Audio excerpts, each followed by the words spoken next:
Wongweza ukiri usoro mu ndanyo bigaragara ku icyaha iyo bayingaruka ariko twari twarejejwe mbere yuko tuba pandaminimo izina ryawe Imana duwa ubu ni ubukwe busura buzaba mu ijuru nicyo gituma ibyo twakagombye kubukoramo rwose nibeshi izina ryawe icyubahiro nibyo birori bizasoreza ibindi byose tuzi neza ko habe n'abapfuye bumva bazazuka bo umugeni wawe munsi kizaba igitondo cyiza cy'umugisha.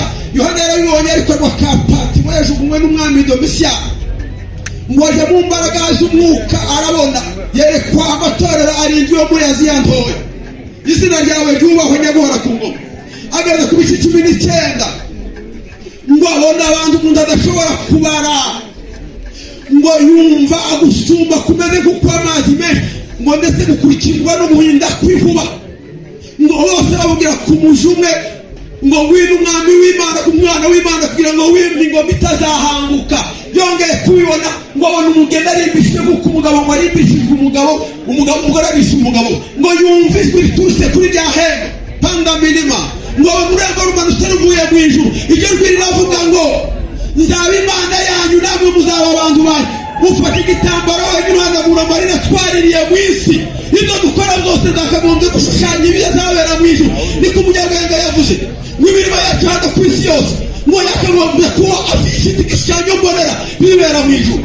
Ukuboko kwawe kw'iburyo kubane natwe kwa kundi Nehemiya yavuze ngo babwire ukuboko kw'Imana yanjye ikomeye. Ngo babwire nuko umwami yangiriye neza ngo biyumvamo ngo twubake tutamenya ko igitutsi mu isi.